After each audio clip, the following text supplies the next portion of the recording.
Okay, hi everybody.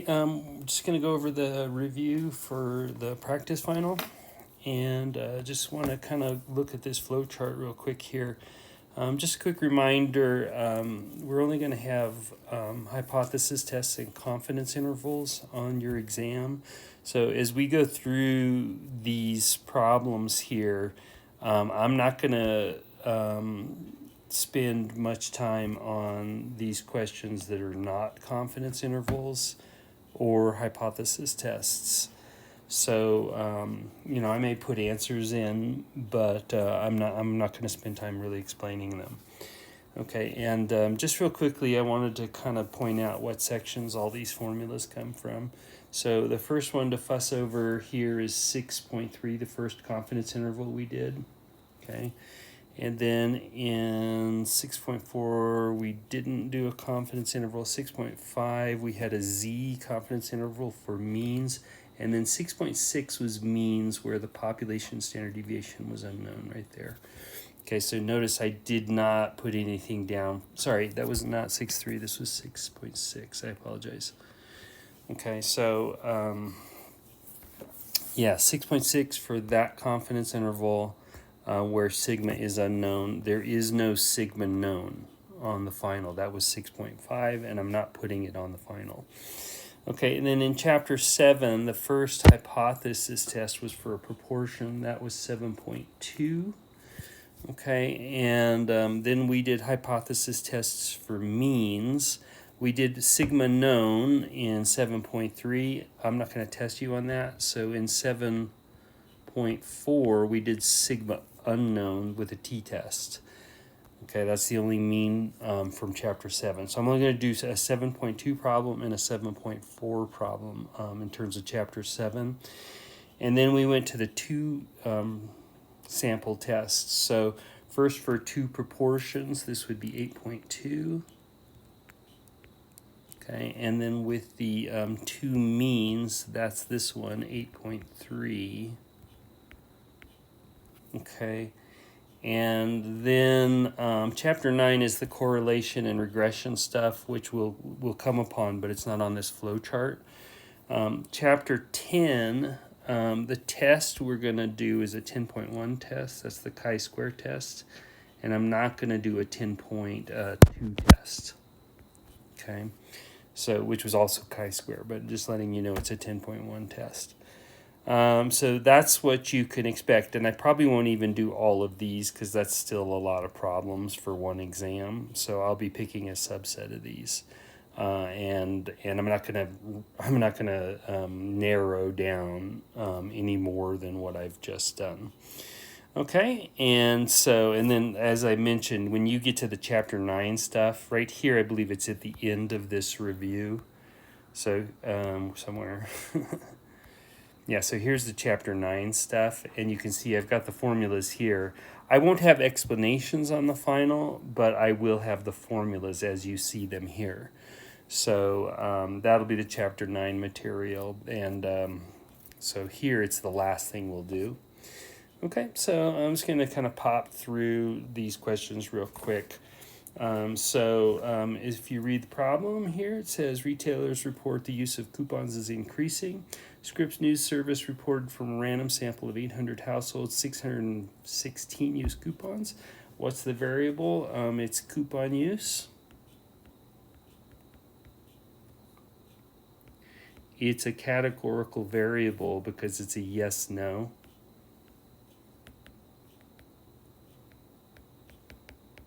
Okay. And with categorical variables, we always summarize with proportions. Okay.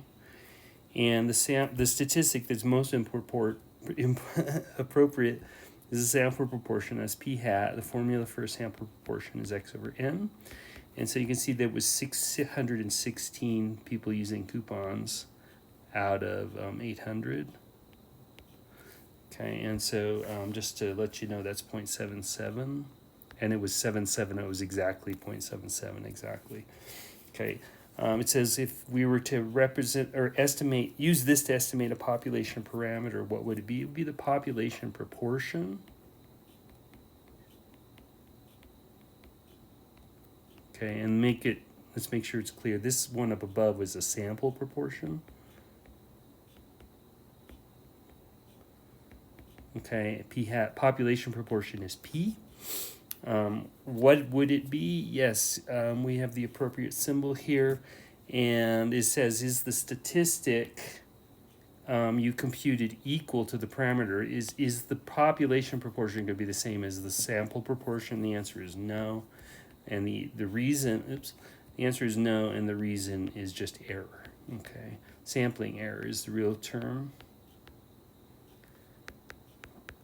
Samples don't ever match populations exactly. Okay, unless there was an absolute weird fluke, but I would say generally speaking, that's not going to happen.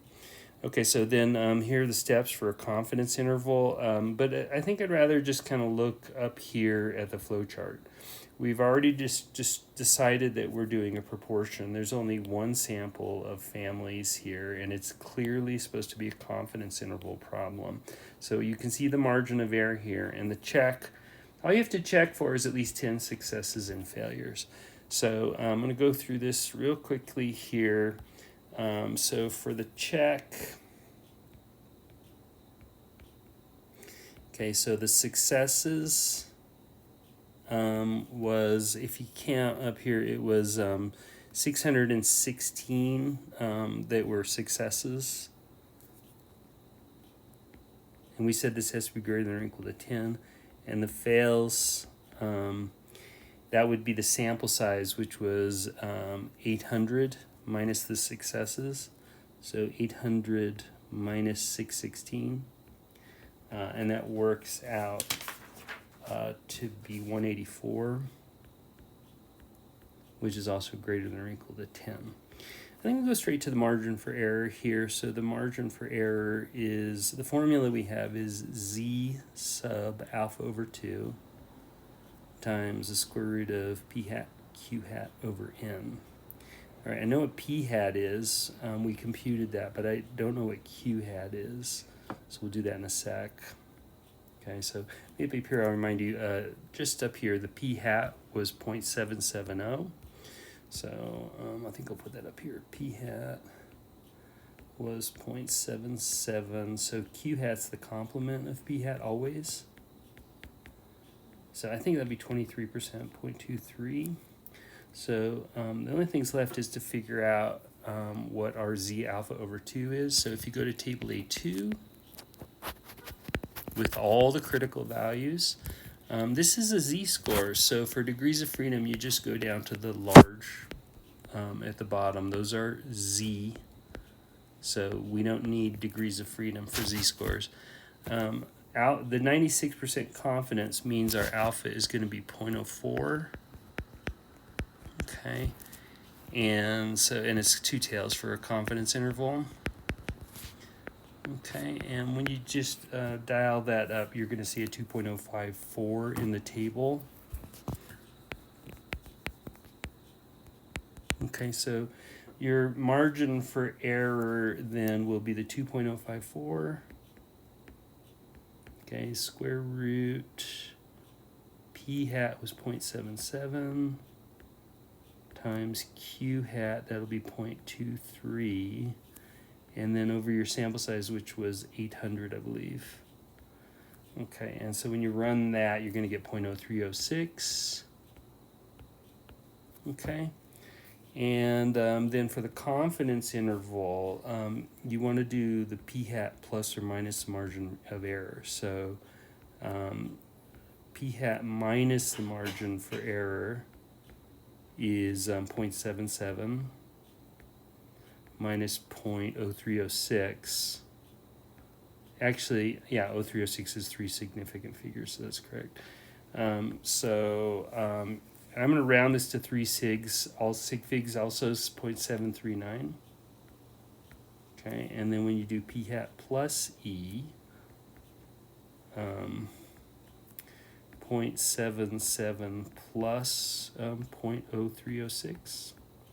So that works out to be 0.801 with 3 significant figures there. And for the confidence interval, if you look again, just real quick, at that formula sheet here, the confidence interval, we've done this margin for error, okay, but now we want to do this for the confidence interval. We've already computed p hat minus c and p hat plus c. We just want to put p in between those. So down here, where'd it go? Lost it. Okay, so we'll have p between these two numbers. That is 0.739 less than p less than 0.801. And then we'll say something like we're 96% confident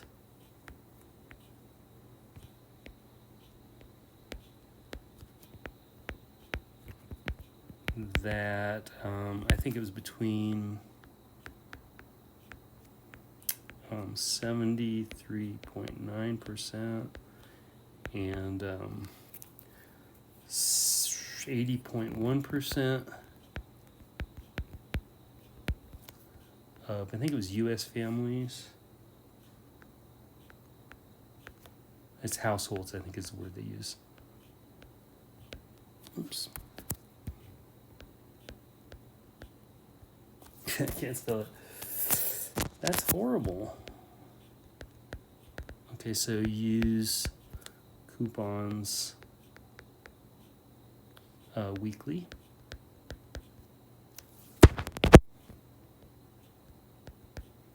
Okay. And that's it. And that's the interpretation that's asked in the next question. Good to go. Okay, now going on. Here we've got the study of individuals to walk in a straight line. I love it. Reports the accompanied data on cadence, which is strides per second, for a sample of randomly selected healthy men.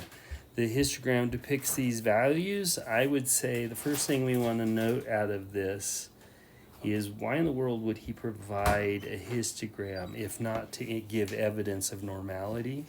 So I think it looks kind of bell-shaped. The variable here is cadence. That's strides per second. The variable is quantitative. These are all numbers, quantities. It is strides per second. Okay. With a quantitative variable, what statistic is most appropriate? A sample mean or a sample proportion? Okay, sample mean. We take, with quantities, we take means or averages. So that's X bar. And so we have to compute the statistic that's most appropriate. So X bar, I just punched all these values into my calculator, and I got the mean and the standard deviation while I was at it. So it turned out X bar was 0.951. Here I'm keeping one place more after the decimal than these values have. So remember, you carry one place more with averages. So 0.951, S is the standard deviation. I'll go ahead and just get that. It's 0.049. We'll need it. Okay, and N turns out to be 14. Okay, and then it says, if we use that statistic to estimate a parameter, what would a sample mean be used to estimate? This would be a population mean. Okay, and is there error in the population mean, by the way, is mu. And is there error in this statistic? Always. Okay, why can't we know the value of the error? Well, the error formula, this is not the margin for error, it's the true error. You would take your statistic and subtract the parameter. Can't compute because mu is unknown.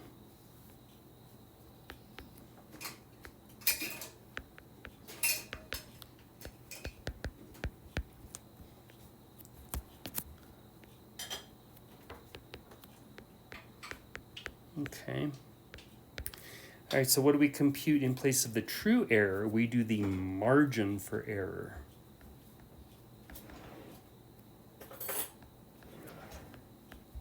And margin for error is E, and depending on the context, we have different formulas for the margin for error.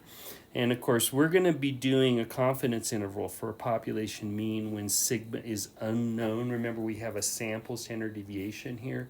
So if you slide down, it says follow steps to do a 95% confidence interval for a population mean.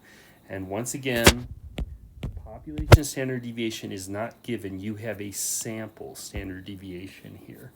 Okay, so going back to the flow chart, we want a confidence interval for a population mean. So what parameter? We're doing means. How many samples? It was one sample of men. What are we doing? A hypothesis test? No. We're doing a confidence interval. Sigma is unknown. That makes it a T confidence interval, not Z. And the requirement for the test is that N needs to be bigger than 30 or the population has to be normal. Okay, I know my sample size is not bigger than 30, but there was a bell curve of the sample data. Not a bell curve, but there was a histogram of the data that's sort of roughly bell-shaped. And so we're going to use that as evidence for normality. Here's the formula for our margin for error. And then once you compute that, we'll compute our confidence interval here. Okay, so that's how you walk through that. And let's go to it. So as far as the check goes, so our N was, what did I say it was? 14. Okay, that's too small. Okay, but the histogram gives evidence for normality.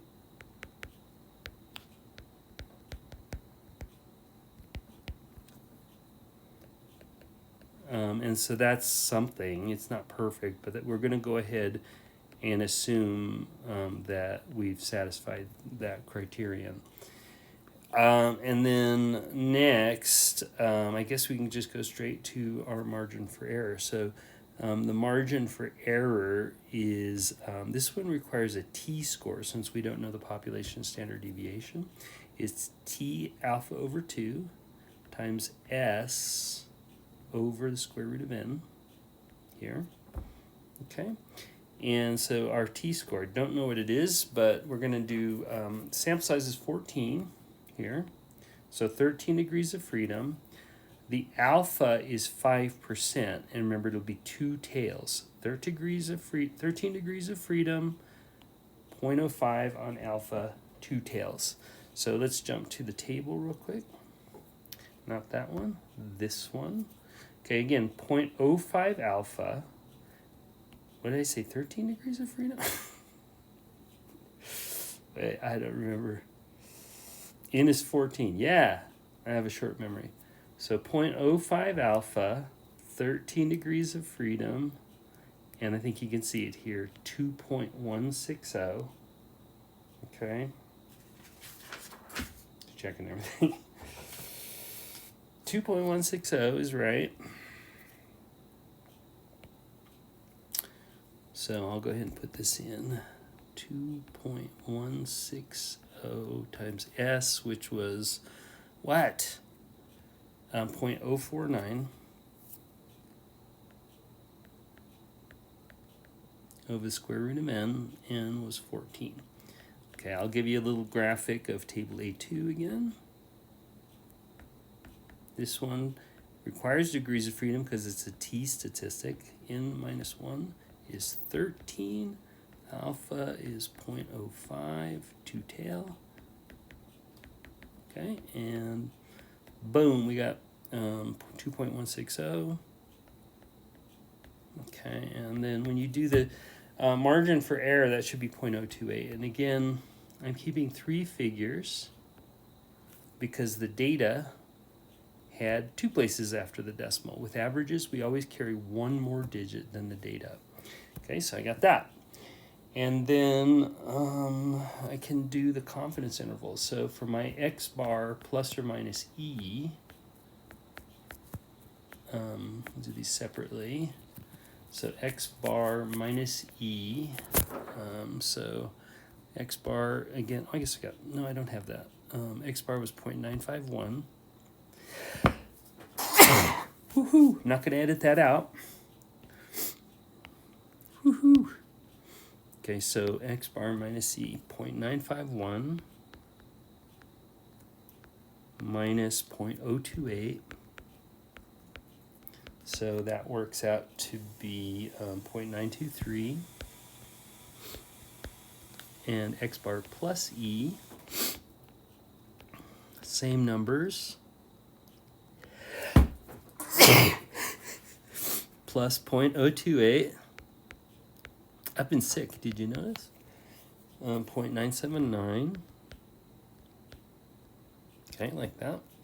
So I've got those, and then just keep in mind what the confidence interval looks like here. It's got here that the mean needs to be between these two. Okay, the population mean, which we don't know, okay, is between those two. So I'll go ahead and add that real quick here. Where is it? Here. So the confidence interval that mu is between 0.923 and 0.979.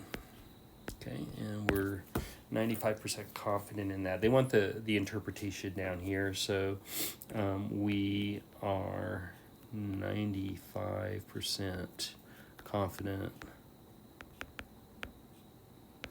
that the mean cadence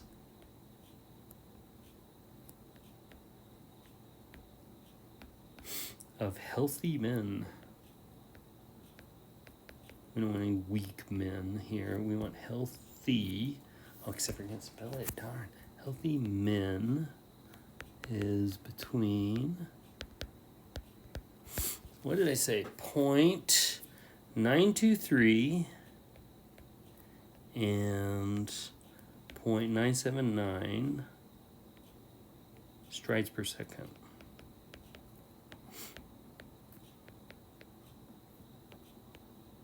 Boom. Okay, so now I'm going into drug testing. How exciting. So here it says drug testing of job applicants has become increasingly common. The AP reports from a random sample of 600 applicants, 73 tested positive. So what's the variable? It's the lab result. It's the test result. And test result, we say positive or negative. Okay, and obviously that's categorical. It's not a quantity.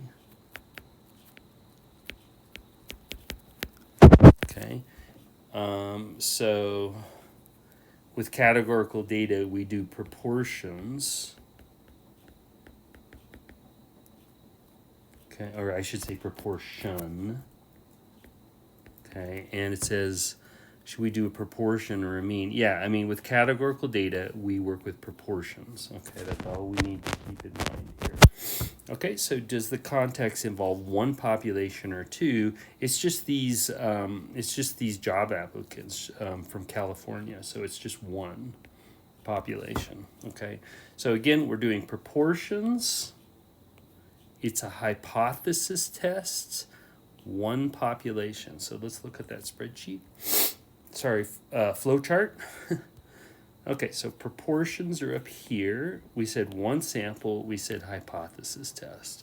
That's your test, and we have to check that NP and NQ are both greater than or equal to 10. Okay, so that's everything. And so, if I can find it. Okay, so we want to test the claim at 5% significance. Let's go.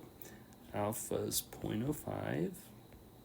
Null hypothesis. P equals something. Alternative.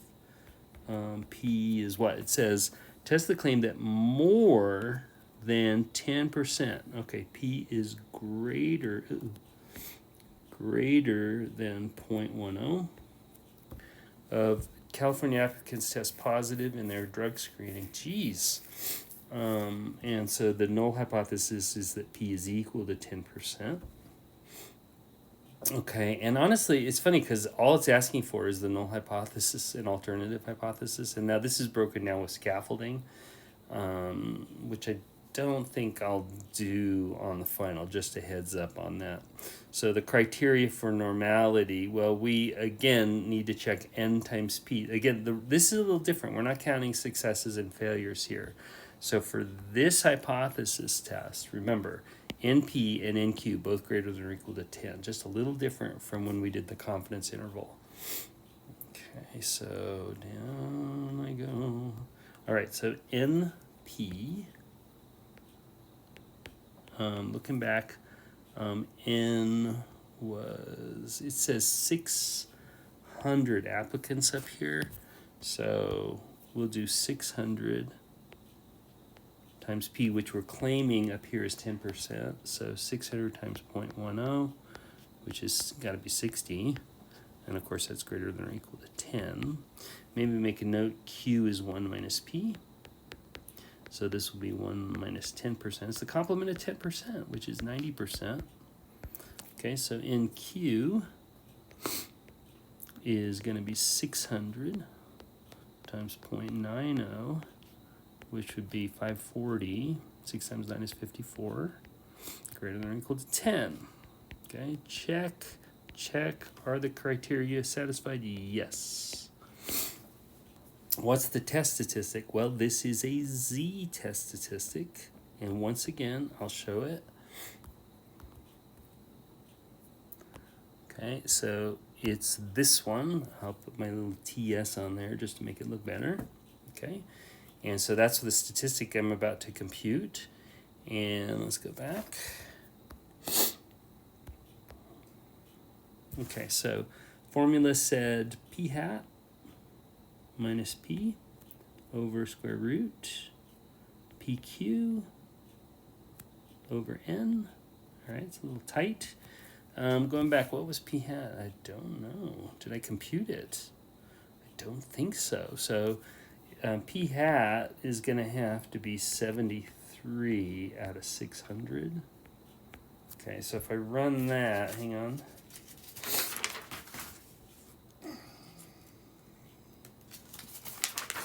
Okay, so p hat is 0.122. Okay, using the 73 out of 600. All right, come back to this, 0.122. P we're claiming is 10% up here in the null hypothesis.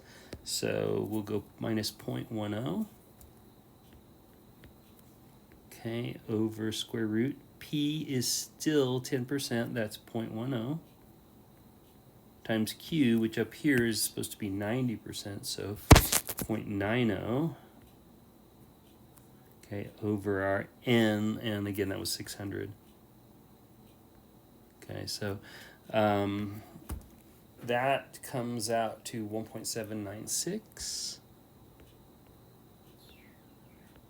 which I'll probably round to a 1.80. Okay, because that's just sort of necessary when we do the p-value. But let's look at our critical value. So if I look at table A2, okay, for critical values, degrees of freedom, we just go to the bottom row where it says large.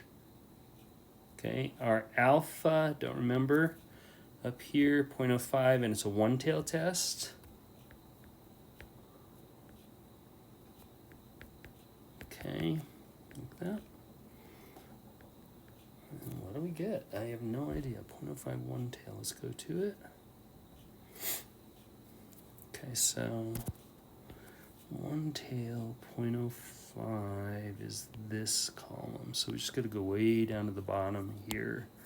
Okay, and we'll get 1.645 there. All right.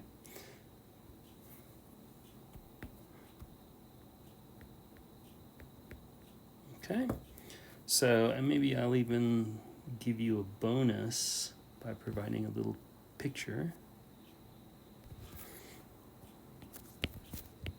No charge. So here's my 1.645, and then just maybe make a note here that our critical, or sorry, the test statistic here is out there in that tail. Okay, so we can call that statistically significant if anybody wants to know. All right, now one on this part we want to go ahead and get our p-value. So I'm going to copy that little bell curve and sketch this. Didn't leave much space, but my test statistic is 1.80. I'm going to put it a little further out.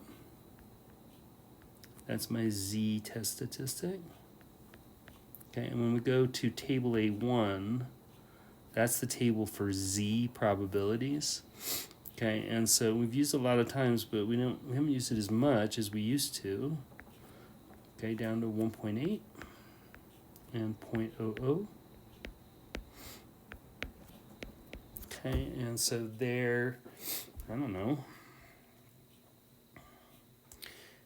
Here's the table.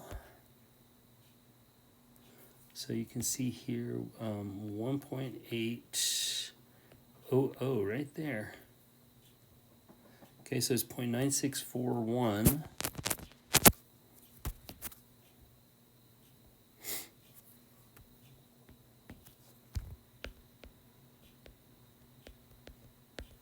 And that's the area to the left. So we need the area to the right, which would be 1 minus that. So 1 minus 0.9641 is 0.0359. That's your p-value. P-val equals 0.0359, which is less than, remember alpha was 0.05, so p-val is 0.03 and obscuring with the 5.9.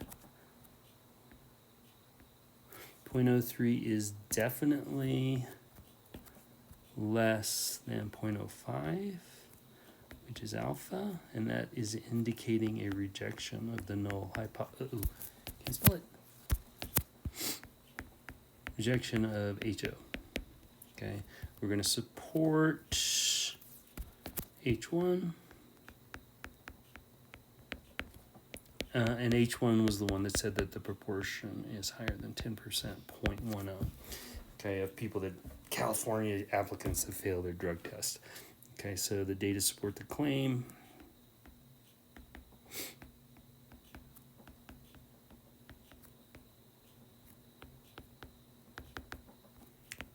That more than 10% of California job applicants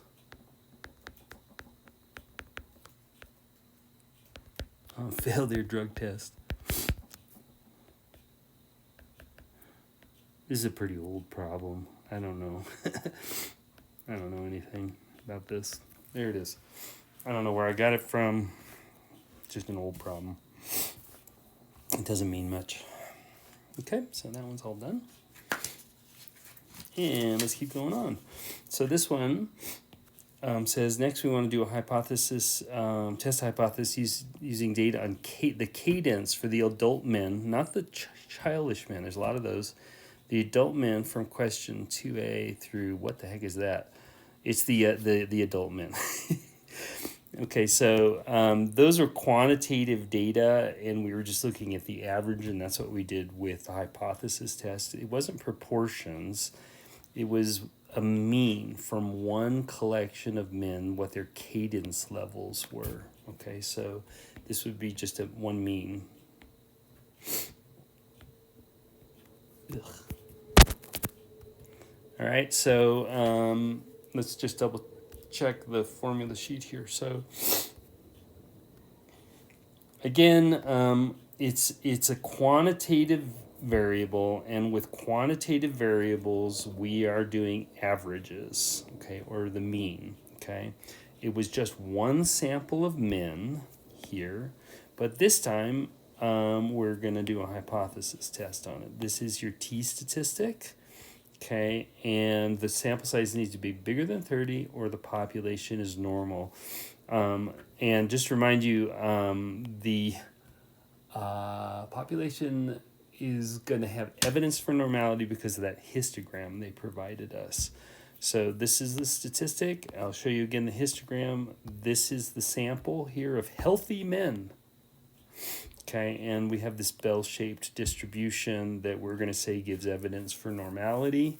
And that, the sample's way too small. It was just these 14 guys. So, but I'm going to copy all this over to the current problem now. And here we go. So it says, and I think I'll just set this, where we're going to put it. I'm just going to put it up up here somewhere. I don't know where. Right there. Okay. And so we want to test the claim that the mean cadence for healthy adult men, is greater than 0.92. So the null hypothesis, something about mu equals. The alternative, it says that the mean is greater than 0.92. So the null would just be mu equals 0.92. Okay, and so the criteria, what about that? Well, here, once again, for normality, the histogram, I had said, gives evidence for normality. It's not proof, it's just a very small group of men, but they came out bell-shaped. We're going to go with it. At least we have something for normality. We can do a small sample size if you've got a bell-shaped distribution. Okay, so the test statistic, I'll just remind you, is a t-test statistic. Because the population standard deviation is unknown, we only know the sample standard deviation. So x bar minus mu, instead of sigma down here, we're using s, and that's what's triggering a t-distribution. Okay, over the square root of n. The x bar we used was 0.951. That's what we got before. And when you subtract the mean, that's the null hypothesis mean, 0.92. Over this standard deviation of 0.049. And divide by square root of n. So the square root of n, that's the square root of 14. And when you do that, you should be able to get, gotta find it, hang on. 2.37. Okay. And now the critical value. Okay, so this is a one-tail test, and where's the alpha? It says up here 5% for the significance level. So our alpha is 0.05. This is going to be table A2 for critical values on the t-distribution. Okay. Degrees of freedom are n minus 1. That's 13. Okay, alpha was 0.05. Right? One tail. Okay. And so let's do that real quick. 0.05, one tail, 13 degrees of freedom. Okay, we don't want a p-value, we want a critical value. 13 degrees of freedom, one tail, 0.05. So it should be 1.771.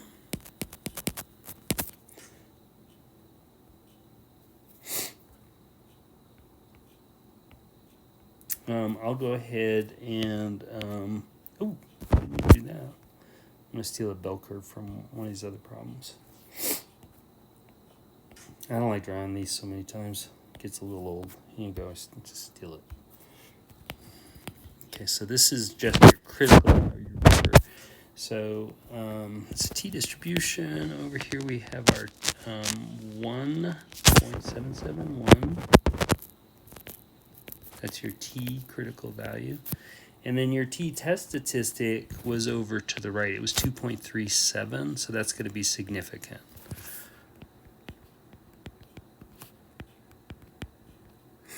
Okay, and then the next thing, we want to do our p-value.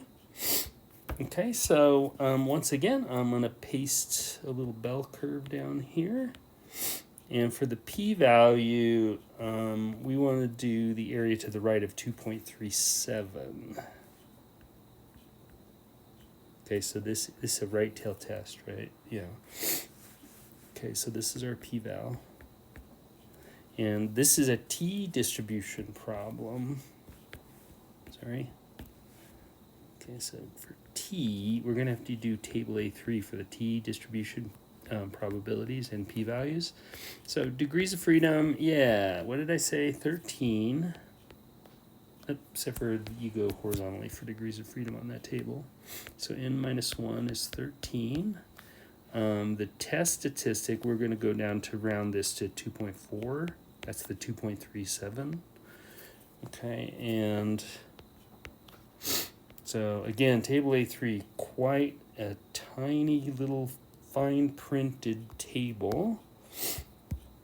Here it is. Okay, 2.4 is there.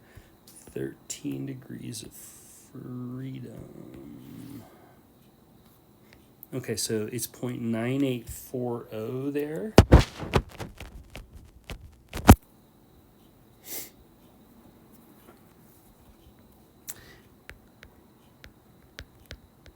Okay. And 0.9840, we're going to have to do the complement of that. So we're going to go 1 minus 0.9840. And so on that, you'll get 0.0160. So that's the p-val.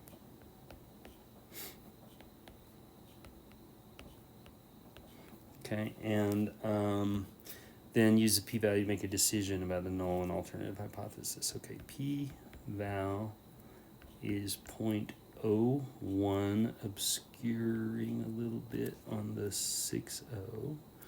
Quick reminder, our alpha was 0.05, so this is clearly 0.01 is less than 0.05, 1% versus 5%. Okay, that's our alpha. So when it's less, we get to reject the null hypothesis. We get to support the alternative. Okay, H1, and just a reminder, it had said that mu is greater than, I think it was 0.91, nope, 0.92. Okay, so the data support the claim.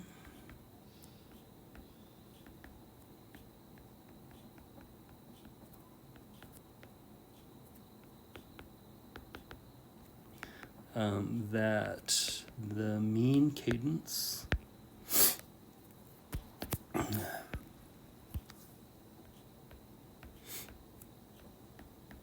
is less than 0.92 strides per second.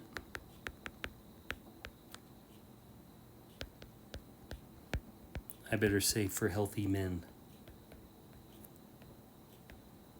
I'm getting sick of that problem. I don't know why. It's such a dumb problem. That's why.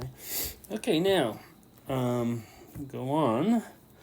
This one's going to be one of the bunch of categorical data problems. So it says a sample of 262 M&Ms was randomly gathered, and the color frequencies are given below, so all the different colors. Test the claim at 1% significance that M&Ms are manufactured with colors in equal proportions. So this is categorical data because we have all these different color categories that each M&M falls into. Okay, and so with categorical data, and there's a bunch of categories. So let's see how many categories we have here. 1, 2, 3, 4, 5, 6. Did you know that there were 6 different colors of M&Ms? Okay, this 262 is our sample size. I don't know, do we use that in the computation? Not much. So just to, they're going to test the claim that the colors are in equal proportions. So there's 6 categories, and each of them would have the same proportion, which is like a sixth of each of the M&Ms would fall into each category if you had equal proportions. Okay, so coming back down here, 6 categories and 6 proportions. So we're working with proportions here, but there were 6 categories. So we're doing this, and it's this chi-square test, okay? Each expected frequency needs to be at least 5, and we've got a degree of free formula. I think we go with this. Each expected frequency needs to be at least 5. Okay, so let's see if we can find it. Yeah. Here, and this is kind of a step-by-step if you want to be reminded on how to do that. So the null hypothesis and the alternative hypothesis. Okay, there's 6 proportions. So if you look at the null hypothesis, each proportion needs to be 1/6 of the of all M&Ms need to fall into each category. So each proportion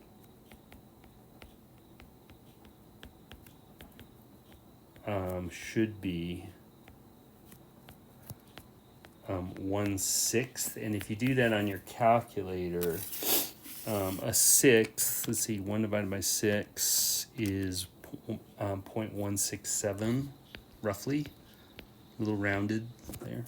Okay, so all the proportions are going to be that. So P1 is P2 is P3 equals P4 equals, there's 5 proportions equals P6, and they're all 0.167, okay?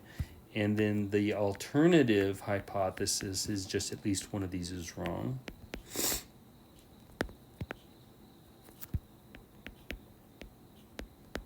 Okay, meaning they're not 0.167. So what's the value of each expected frequency? Well, remember, expected frequencies are all n times p. Okay, so your n is, what did I say? It's 262 up here. So 262 times 0.167, that's all of your p's. So let me see. Just zipping through this. Okay, so they all come out to be 43. I keep this too much precision here, but I'll go with it. 754. They should all be that. And then again, what are the requirements? I'll just show it here. I've already said it, but the requirements for this test is that each expected frequency has to be at least 5, and they are all going to be 43. So we're fine there. We'll just say yes. Each E is greater than or equal to 5. Okay, so I'm going to go ahead and put all the expected frequencies in here. They are 43.754. Okay, all of them. So now I'm going to cheat and just copy paste this. I'm going to cheat even more.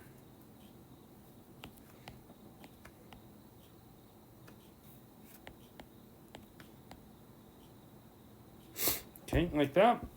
And the observed frequencies are these numbers up here. So I'm just going to copy those in.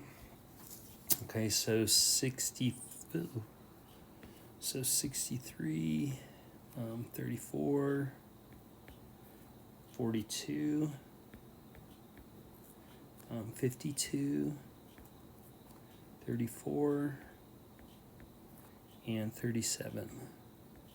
Okay, like that. And then up here, we're going to go with the O minus E. We're computing our chi-square statistic. So the chi-square statistic down here is a reminder, you have to do the sum of O minus E squared divided by E, like that. So I have to fill out this column on the table. So just as an example, on the first one, O is 63 minus E, which is always 43.754, and you're going to square that. And then you have to divide by the E again, so 43.754. And then I decided to keep 4 places after the decimal, so I got 8.4. 0.4657, like that. And that's just the first one.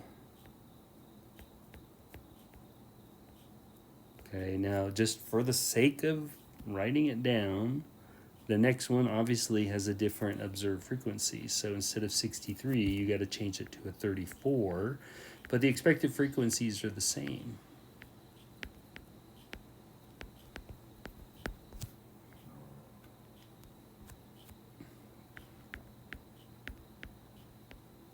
Okay, so that one comes out to be 2.1744.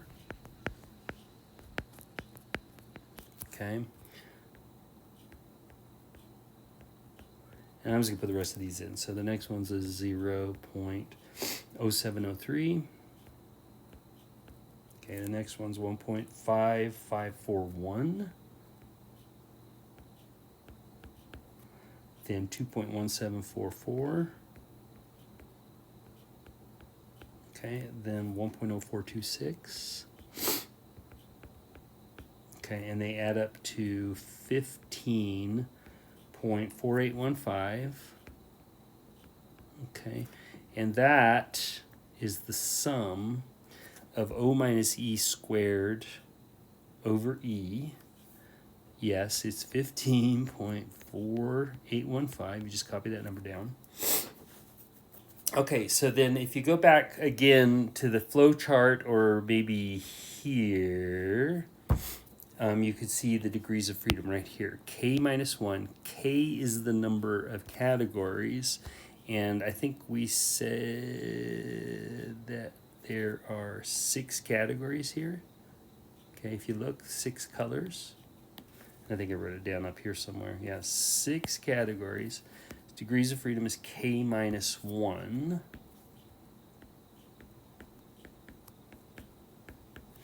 Okay, and so, yeah, K is 6 minus 1. So that's 5 degrees of freedom. And then I'll draw a little chi-square distribution. Chi-squares and Fs are right-tailed distributions because these are always right-tailed tests. Our alpha is somewhere. So up here it says 1%. So alpha is going to be 0.01. And we're going to go to table. Whatever table does chi-square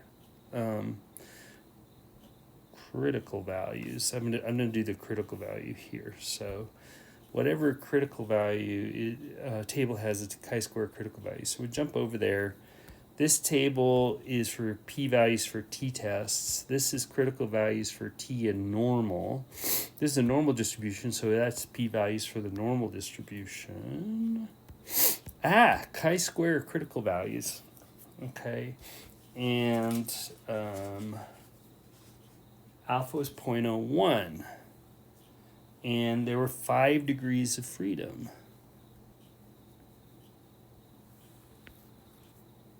So hopefully we can agree on something. So 15.08, sorry, I think I made a mistake.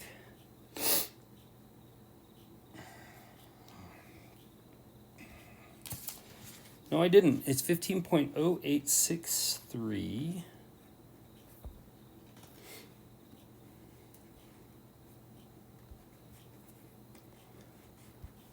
What table was that?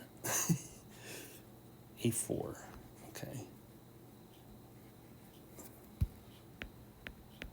Okay, degrees of freedom, 5. Alpha, 0.01. Okay, so it's again 15.0863. Okay, that's your chi-square critical value. Okay, and I'm going to move that over just a bit. So again, that's the chi-square CV. Uh-oh.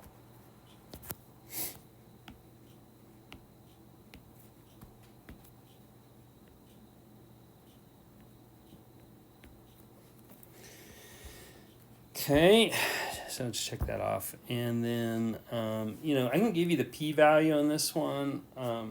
I didn't shade the area of the table for the p-value, but if you look the critical value, I'm just going to kind of exaggerate this. I'll do it in red. Okay, so the critical value here is 15.08, and your test statistic is right here. Okay, that's your chi-square. Oops.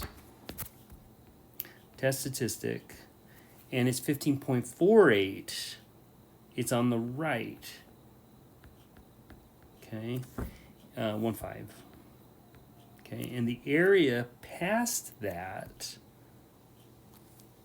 is our p-value. This little area here is the p-value.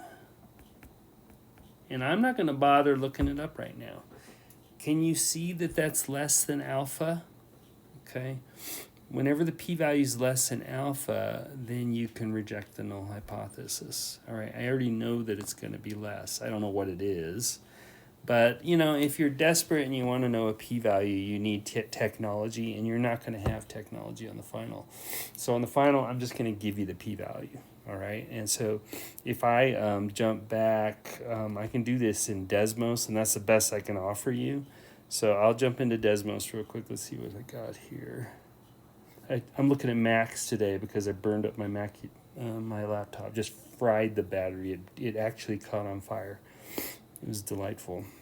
Okay, so where am I at? I'm going to Desmos, and I'm logged in, it looks like. So I can just load up my chi-square. No, hang on. I can load up my chi-square p-value calculator. Here it is.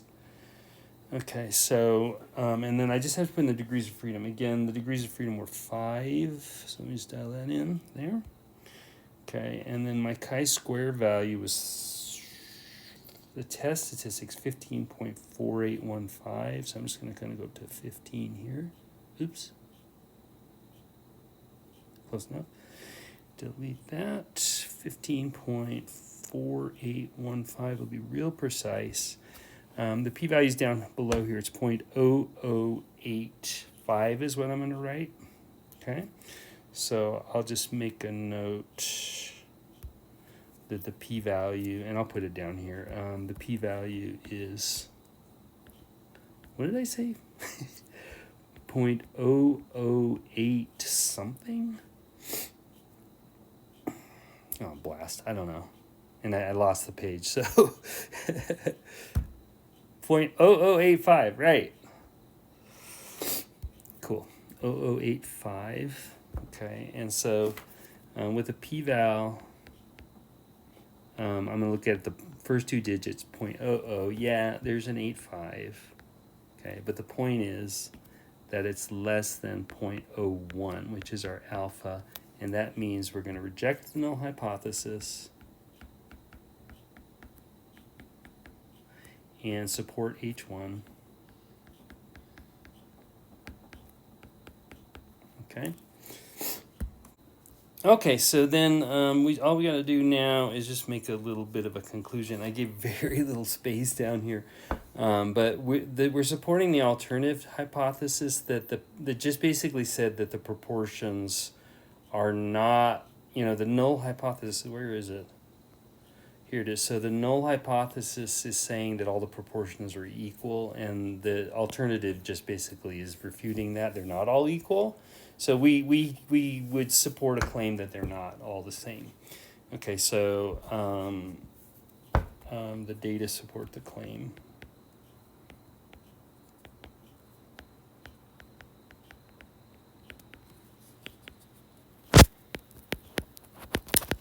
That M&M color proportions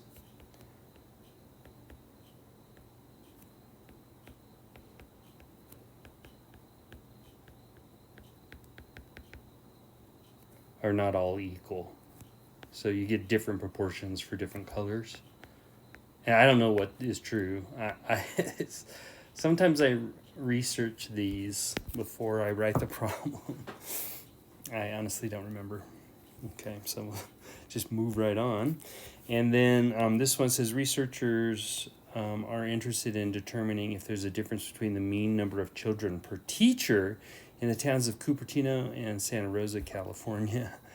A random sample of classrooms was taken from each town with the statistics below. It says perform the appropriate test with a significance level of 0.05 to determine if there's a difference between the mean number of children per teacher in the two towns. Degrees of freedom is 50. Okay, so again, we're looking at means for two different towns. Okay, so if you kind of go back up to that flow chart,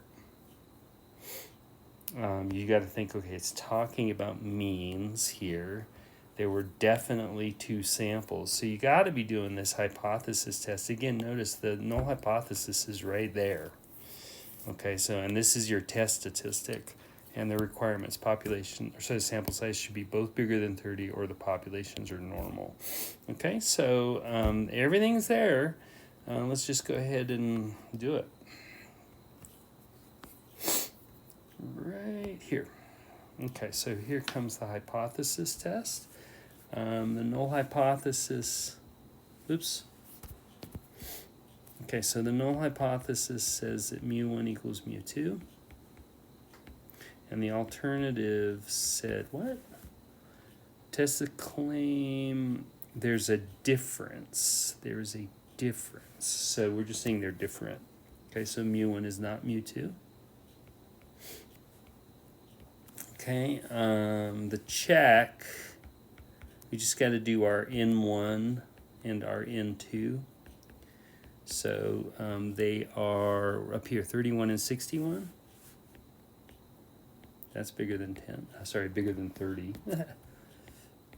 Okay, and the 61 also bigger than 30. Okay. All right, we can do our test statistic. So the formula we looked up said the t-test statistic was x bar 1 minus x bar 2. And then in parentheses mu1 minus mu2. Just look at that null hypothesis. It says that they are equal. So this difference would be 0.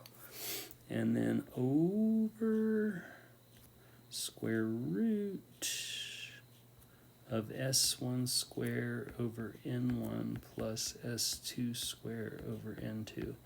Okay, so the numbers here, x bar 1, 20.9 and 19.3, minus 0, just ignore that. Okay, and then over the square root of the standard deviations were 31 and no, they aren't. They are 5 and 4. So 5 square over something and 4 square over. The two sample sizes is what they're over. The sample sizes were 31 and 61. Like that. And so if you run that, this should be 1.458. And so they're not even 1.5 standard deviations apart in terms of the class sizes. So that's not a big difference. I feel like I'm writing really large here, so I'm going to shrink this down. Okay. We can do our critical value in here. So, and I think it gives the degrees of freedom for this test. So on the flow chart, let's double check that. So right here, just notice what it says. The degrees of freedom are provided for this test because that's the one with the really hard computation for the degrees of freedom. If you did your homework, you know that. And so where's it? Right here. And if we look, the degrees of freedom for this test are 50. So it's 50 degrees of freedom. Great. So we're going to go to table A2 for our critical values. Degrees of freedom just down to 50. Okay. Our alpha is, who knows, 0.05 it says. It's a two-tail test. Okay. Yep. And let's look at table A2 now. What a mess. Who did this? Okay, so table A2. Okay, 0.05, one tail. Nope, two tail. 0.05, two tail, 50 degrees of freedom, way down there. Okay, so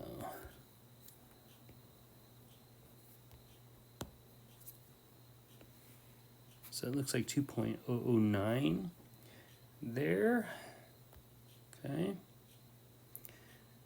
And so I'll clean that up real quick.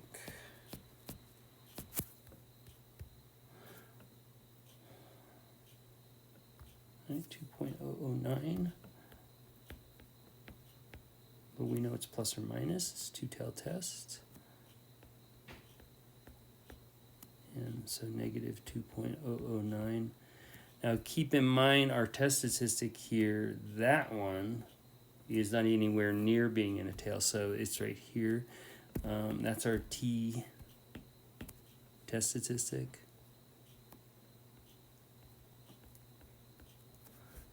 Sort of not in a tail, so we're going to be failing to reject the null hypothesis, and I expect the p-value is going to be pretty large on this one. So let's go for the p-value next. We got to go to table A3. That's where the t distribution p-values are. Okay, so real quick, remember the degrees of freedom are 50, and this test statistic, I guess I'm going to have to round that to 1.5 reluctantly. Okay, so here goes table A3 now. Okay, so again, test statistic, we're rounding to 1.5, and we had to go way out to 50 degrees of freedom here. So let's see what I can do. Way out. Okay, so that's a nice number, 0.9300. Okay.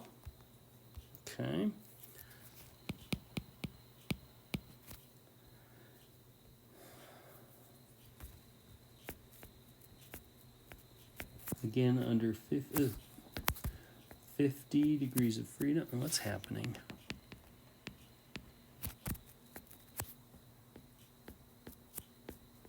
And our test statistic was rounding to 1.5. Okay, so boy, again, I feel like I'm writing really large.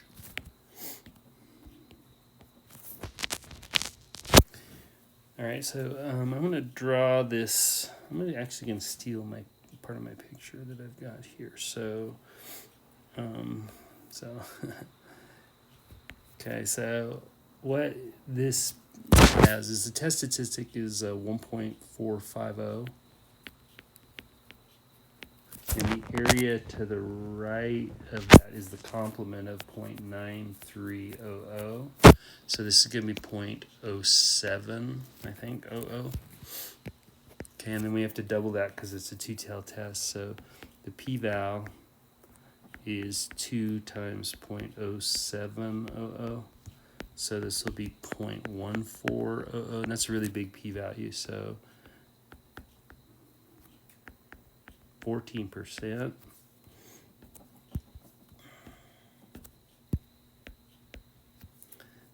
Is bigger than or equal to the alpha was 0.05, and greater than or equal just means we're going to fail to reject the null hypothesis.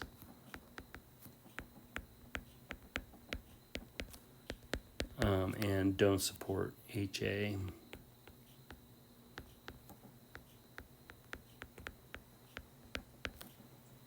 Sorry, H1. And H1 has a mu1 is not mu2. Okay, so we don't have sufficient evidence to support that.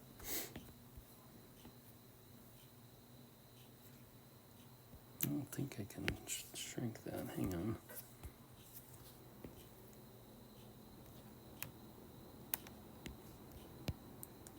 Okay, so the data do not support the claim.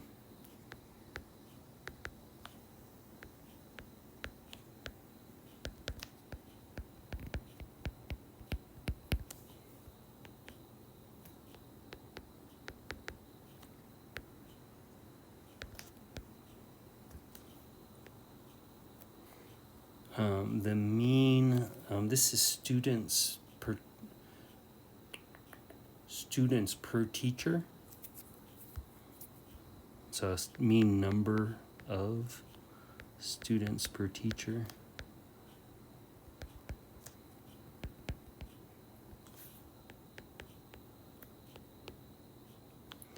Is different for these two towns.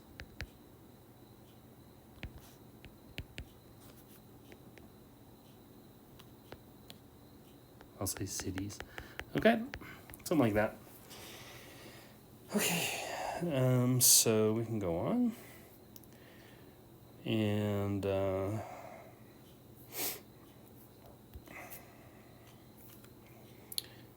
here comes, getting close.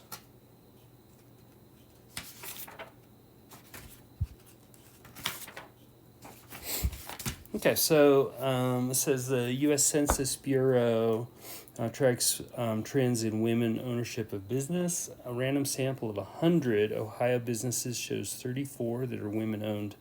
That's categorical data. A sample of 200 New Jersey businesses shows 64 that were women-owned. Tessa claimed there's a difference in the proportions, right? And it's proportions from two different populations, New Jersey and Ohio. Okay, there's a difference in the proportions of female-owned businesses. So this is a claim about two proportions here. So I think I'll just circle that. And then let's go ahead and look at our flow chart real quick. Okay, here we go. So so which parameter? We're doing proportions, and we said 2 samples, so we're doing this one. Okay, and that requires at least 10 successes and 10 failures in each sample. This is the one also that has the p-bar and the q-bar that come up in the test statistic here. And also notice the null hypothesis, p1 is equal to p2. All right, so I think we can zip on down and run that. And I'm going to go ahead and write down the null hypothesis, I think. So the null hypothesis was just P1 equals P2. And the alternative is less than, greater than, or not equal. It said there is a difference. Difference just means different, which means not equal. P1 is not P2. Okay. We got all these computations to do. We need the p hat 1 and the p hat 2, the p bar and the q bar. So I'll go ahead and start on that. P hat 1. Well, actually, I should count successes and failures. So let's do that first. Okay, so I'm going to need to make some space. So we'll do it with a little table. So for Ohio, and what was the other one? New Jersey. Okay. And then we'll just count successes and failures like this.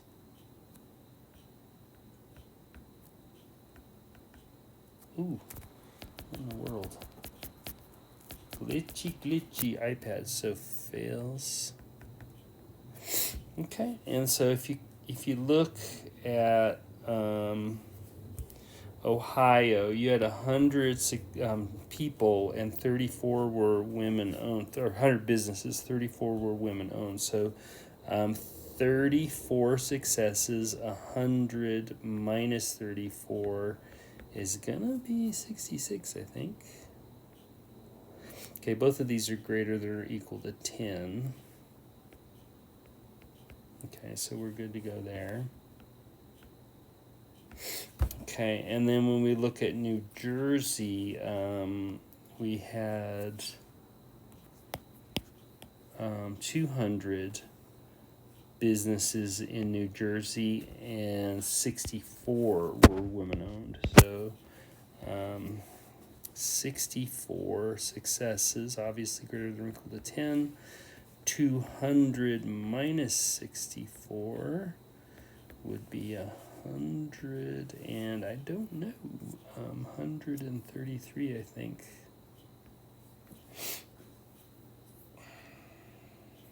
136.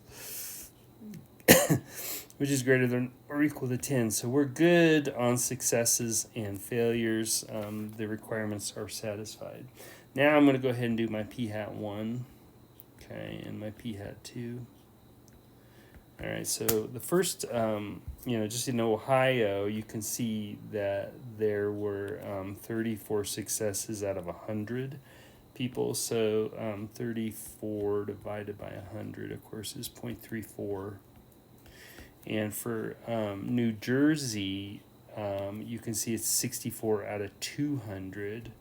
So 64 out of 200 looks like 0.32 to me. That's really similar, and it does not look statistically significant. Let's go ahead and do our p-bar. The formula is x1 plus x2 over n1 plus n2. Okay, so we're just combining the sample. You had 34 in the first, 64 in the second. First sample had 100, second had 200. Okay, so it's 98 over 300 if you want to do the math, and it's 0.327. Okay, and now we can go ahead and work on our test statistic. Pardon me. Sorry, I'm going to go ahead and shrink this down a bit again. Okay, so for my test stat, this was a z-test. Proportions are always z. You're going to do p hat 1 minus p hat 2 minus the p1 minus p2 over this huge mess down here. We have the square root of p bar q bar over n1 plus p bar q bar over n2. And the only thing to remember here is that with the null hypothesis saying p1 is p2, that means that the difference between them has to be 0, so that's a 0 there. Okay, and so we can plug in some numbers. P1 hat, so here goes. 0.34 minus 0.32 minus the 0 on top there. Sorry, minus 0. Okay, and down below, square root. Okay, here comes the p bar q bar mess. 0.327. Oh, I didn't do q bar. So I'll do that up here. Q bar is 1 minus p bar, and it turns out that that is, I don't see it. I'm going to have to do it here. So 1 minus 0.327. Okay, so that's 0.673. Okay, so I'm going to do 0.327 times 0.673 over n1, which was 100, plus same numerator. Sorry. Oh, God, I'm having trouble. Okay, same numerator. Oh, I didn't want all that. Jeepers. Okay.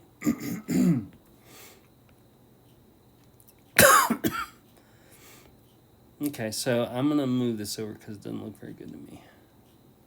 Just kind of clean it up a bit.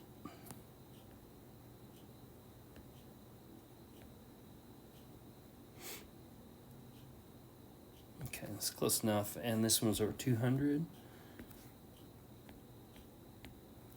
I think it's time to shrink it. Just make it fit. All right, then to the calculator, this should come out to be 0.35. So that's not significantly different. Not even basically 0.35 standard deviations apart, which is very much within the margin of error of each other for sure. So, with a critical value, man, pardon me. So we're going to go to, what did I do? Table A2 for our critical values. Okay, I don't know what alpha is, but I'll figure it out. 0.05, and it's two-tail.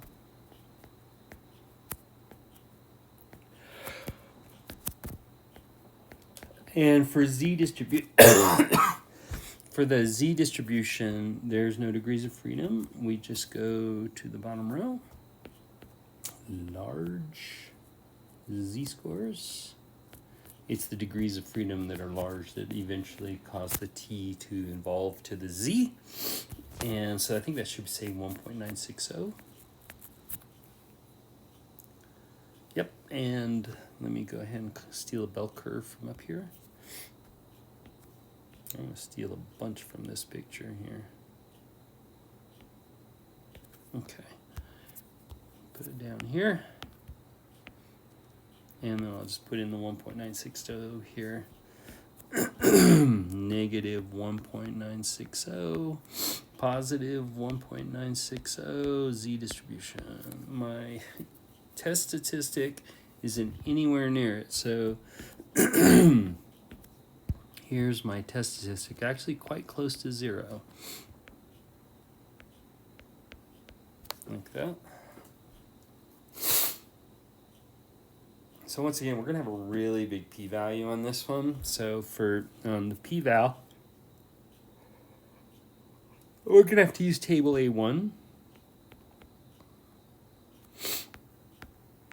Okay, so we look up our z-score. That'll be our test statistic, 0.3 and then 0.05. So let's look that up real quick. Table A1, 0.35.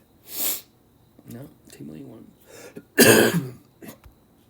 0.3, 0.05 come in like this. Okay. So that's the area to the left, 0.6368.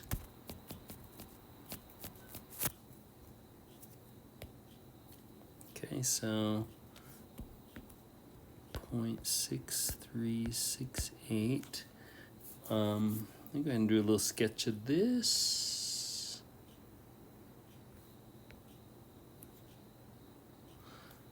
Okay, so 0.35 is way close to 0.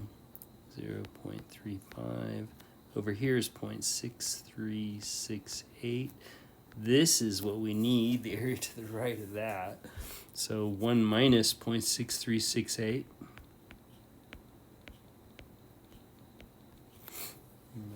Clean up a little bit here.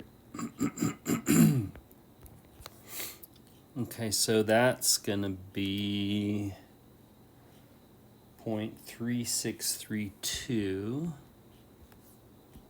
And that's really big, and it's not even the p-value yet. Again, 0.3632. Don't forget the p-value is twice that because it's a two-tail test. So the p-value is 2 times 0.3632, and that's going to come out to be 0.7264. 0.7264. I'll go ahead and do the 64 in gray. Okay, this is bigger than our alpha. The alpha was 0.05. So this is greater than or equal to 0.05, which is our alpha.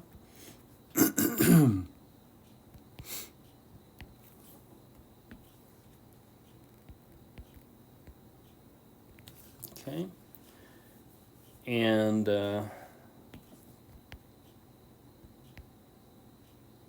yeah. And so we're going to fail to reject the null hypothesis.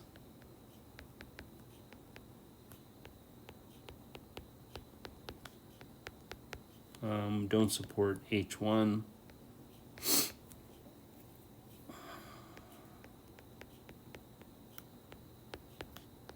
And going back, you can see up above it, H1 says P1 is not P2. These are proportions of women-owned businesses in Ohio and New Jersey. We cannot argue that there's a statistically significant difference at least not with these data. So let's go ahead and fill that in.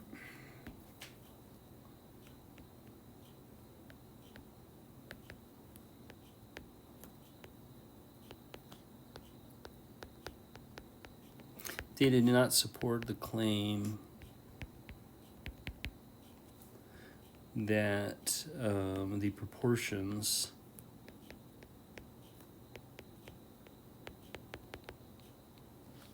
of businesses owned by women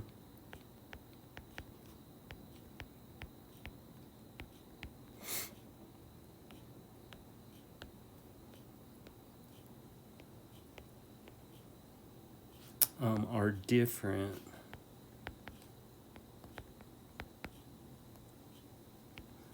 in Ohio and New Jersey. And that's that.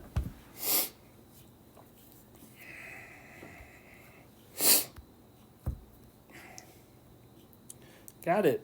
Okay, now the very last thing on here is going to be the chapter 9 stuff. So this is all chapter 9 down here. Okay, and so you've got the formula for the slope and the y-intercept of a line of best fit, or we also call it the regression line. And there's a bunch of stuff on here, but mostly we're just going to go through and do a scatter plot of the data here. So I think I'm going to have to go back and forth a little bit. What you have are amounts of sugar in a serving of 15 different breakfast cereals. And with each sugar amount, the corresponding Consumer Reports rating is given on a 1 to 100 scale. So the first cereal has 6 grams of sugar and a rating of 40. So I'm just going to find that point and graph a point. 6 and 40 would be right here, I think. Okay, the next one is 8 and 37, a little lower, 36. These go up in 2s, so you can be a little careful about this. 37 is going to be right between those two lines. Okay, next one, 7 and 58. 7, where's 58? 56, 60, so 58's right there. Okay, next one is 11 and 34. 11, 32, 34 right here, I think. Looks good. Next one, 11 and 37. Okay, 11, 36, 37, right above it. Those are really similar. 1134, 1137, yeah. Except for I'm a little low on that, so I'm going to move that up to just right between these lines. Yeah. Okay, next one is 3 and 39. So 3 and 39 is going to be just below 40 right there. Okay, then 3 and 53. Okay, that's a pretty high rating right there. Okay, and then 12 and 27. That's got a lot of sugar and a pretty low rating. 12, 28, 27 right here. Okay, next is 2 and 60. Very little sugar and a pretty high rating. Okay. Next one is 14 and 33. So 14, and again, not that great of a rating. Here's 32, 33 is right here. Okay, and then 8 and 34. So 34 is right here, I think. Like that. Okay, and then 9 and 24. So 9 and then up to 24. That's not that good, actually. Right here. Pretty low rating, but there's a lot of sugar. Okay, and then the next one is 5 and 59. 5 and up to 59. So that's just below 60. Make sure I got this right. Right about here. Okay, and hope there's only one left. Yeah, 3 and 47. Very little sugar, pretty high rating up here. Okay, so that's my scatter plot.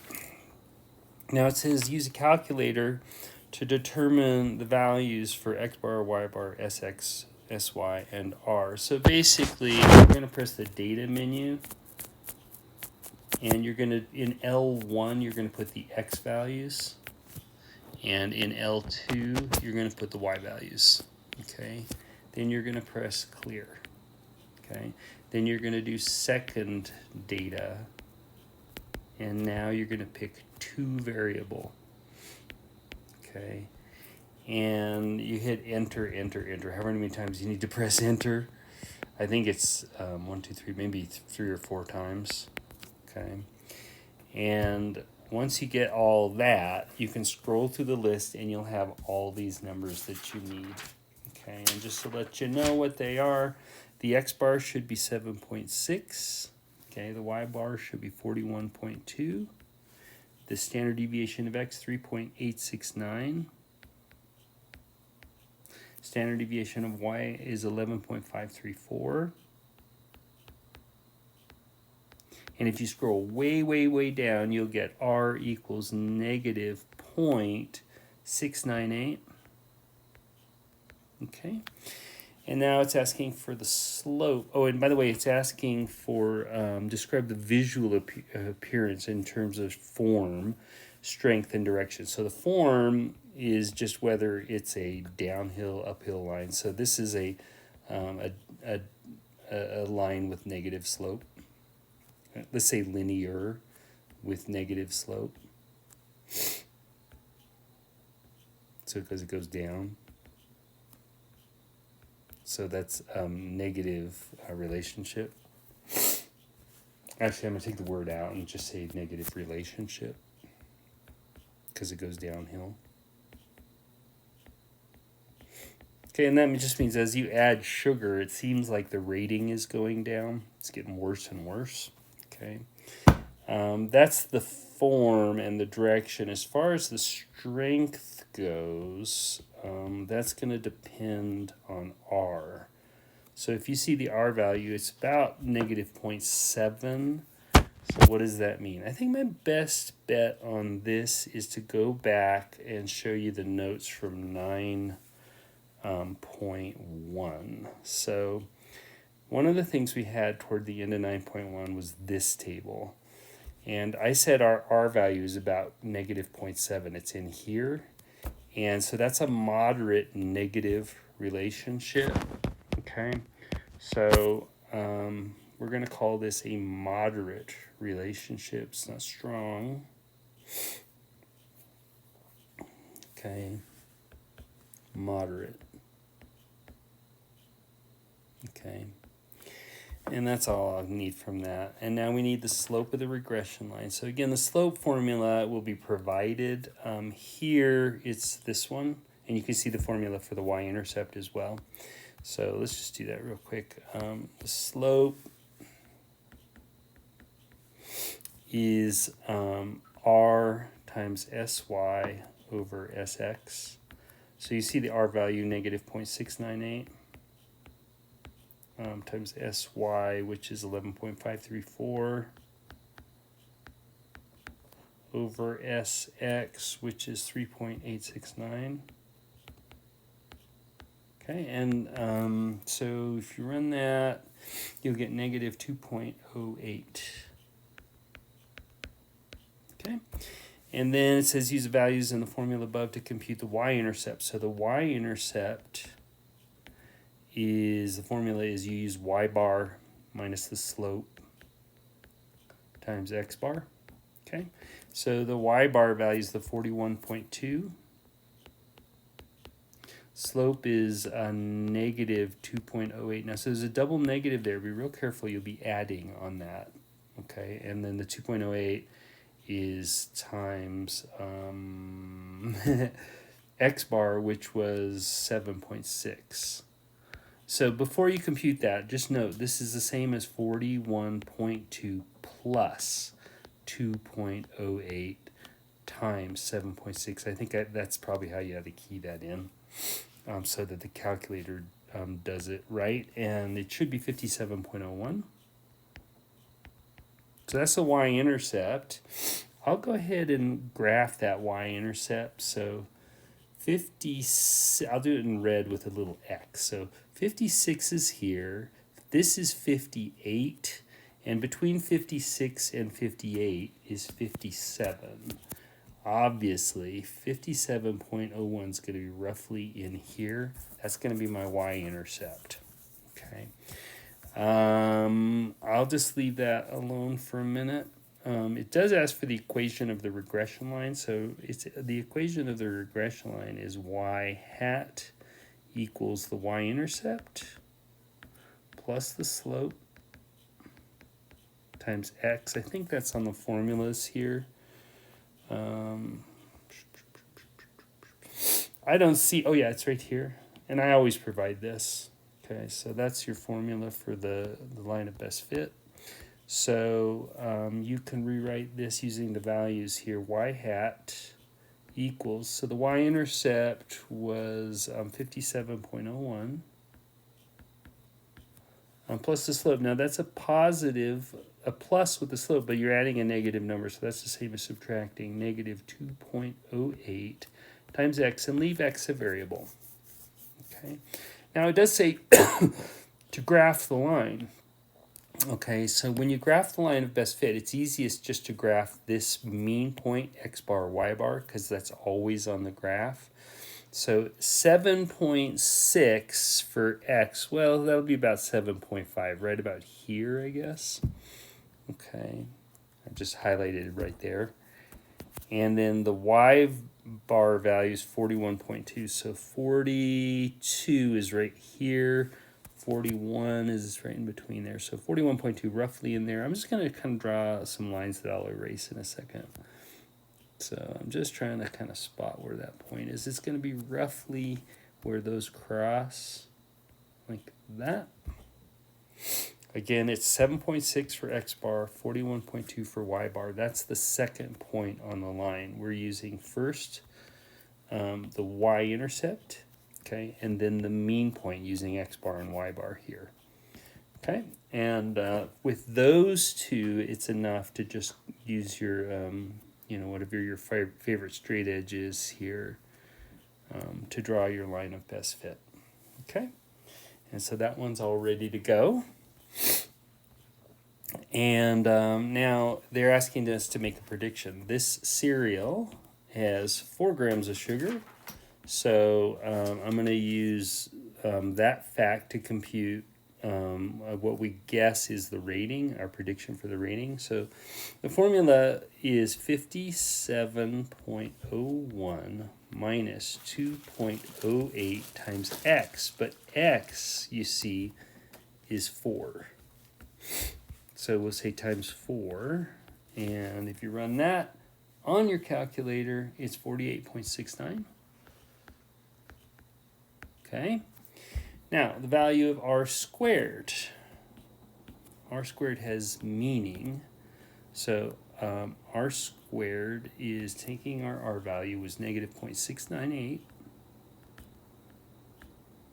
Okay, that's up here. Right there. But we're squaring it. I would just put the positive in and square it because putting in a negative and squaring it is just a waste of effort. It will come out positive because a negative times a negative is positive. If it comes out negative, you made a mistake. You have to use parentheses around it if you're going to put in the negative. Otherwise, just put it in as positive. It should be 0.487, okay, which is 48.7%, like that, okay. And what that means is we use this to say we can explain how much of the variability in the y-coordinate, which is the cereal's rating, is based on your explanatory variable, which is x, the amount of sugar. Okay, so we would say 48.7% of variation in the ratings, that's the y-coordinate, is explained, or predicted if you like, by the amount of sugar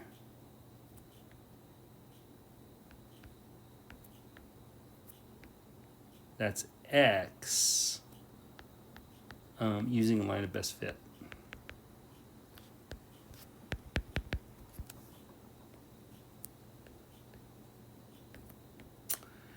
Okay, and yeah, so that, only about half of the variation in the ratings, just this rising and falling of ratings, can be explained by how much sugar is in the cereal. You just have to remember there's a lot of ingredients in cereal, and some of them are healthy. The healthy ingredients, I think, would have a positive impact on the ratings, but sugar seems to have a negative impact because of the negative slope you see. With the negative slope, that means there's a negative impact. The explanatory variable, as it increases, it's actually hurting the rating on this. So anyway, that's my interpretation of R squared, and now we have to do this hypothesis test. So the claim is, the null hypothesis is that rho equals 0, and I think there's a step-by-step on this up here. Here's the hypothesis test. You can see null hypothesis, there's no linear correlation, so rho is 0. Against H1, rho is not 0. That is to say, correlation would exist. Here's your test statistic. The degrees of freedom are n minus 2, and you use table A2 for the critical value, table A3 for the p-value, as you always do in a t-test. Okay, so sliding on down here, rho equals 0, as we said, is the null hypothesis. H1, rho is not 0.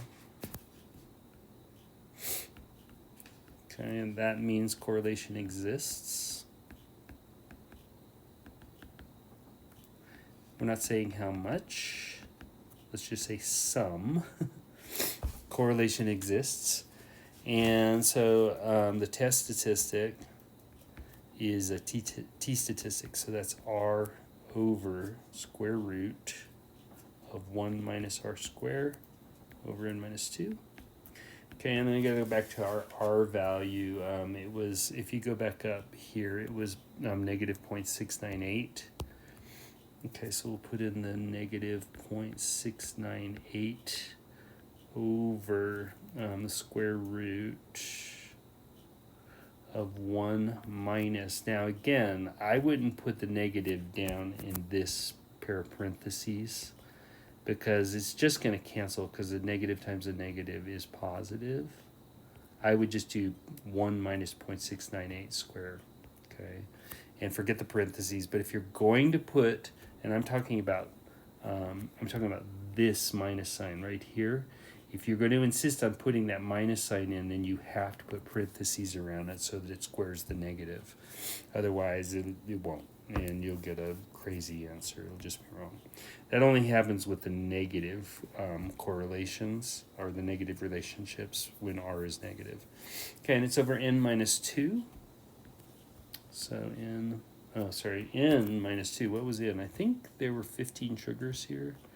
There it is, 15 different breakfast cereals. So n is 15. We'll just do 15 minus 2. Maybe I'll make a note. N was 15. Okay, what was our alpha? Alpha is 0.05. Okay, this test statistic needs to come out to negative 3.51. Okay, and so if you look up your critical value, you're going to need to use table A2. That's where all the t critical values are. Okay, so we'll just do a little bell curve here. Okay, so it's a negative 3.51, which is way back there. Oh, sorry, I'm getting confused. We're doing critical values, so there will be 2 of those.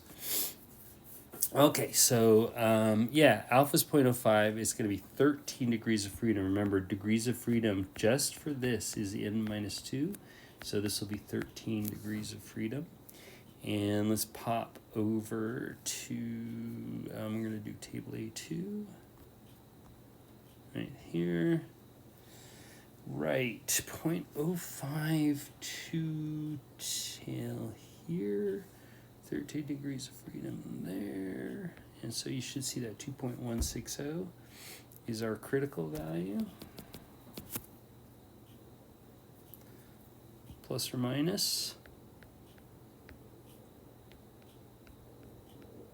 And then the test statistic did make it into the tail this time. It's way back here. It's a T test statistic, so that's significant. Okay, and then we can do our p-value next.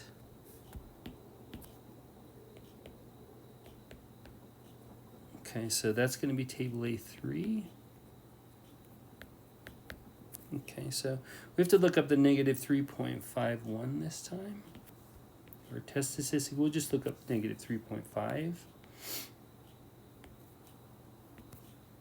Way back there, negative 3.51. Okay, but in the table A3, the degrees of freedom still is gonna be, what did I do before? 13 degrees of freedom. And our test statistic, we're gonna go down to negative 3.5. That. Okay, and so let's take a look at that. Negative 3.5 and 13 on table A3. Ooh, this one, I love this table. Okay, so negative 3.5 here, 13 there, coming in like this. And I see a 0.0020 right there. Okay, so we're going to have to double that because it's a two-tail test.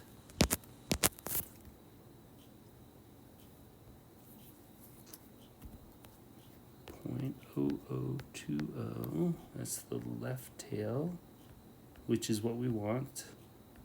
And so then our p-value is twice that.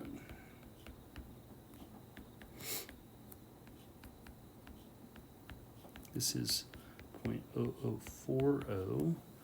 And again, we'll just sort of ignore the last two digits here and go with the 0.00, which is clearly, what was our alpha? 0.05. So it's clearly less. 0.000% is less than 5%, which is our alpha. Okay, so here it's less, so we're going to reject the null hypothesis. Support the alternative. H1 that had said what? That rho is not 0. That's another way of saying some correlation exists.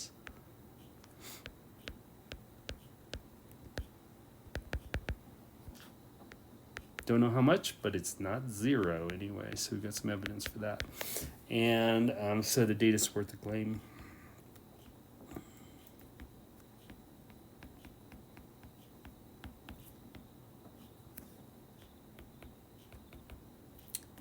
That some linear correlation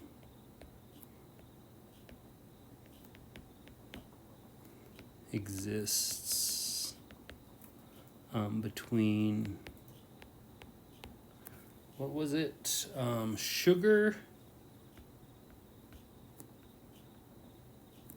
and ratings. I'll say consumer report ratings. I'm going to abbreviate. I'm going to be lazy. CR, consumer report ratings.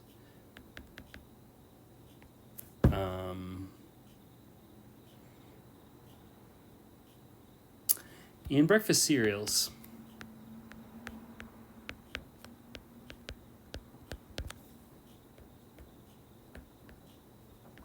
Did it. Okay, so that's the end of the review. Best of luck, you guys. I'm out of here.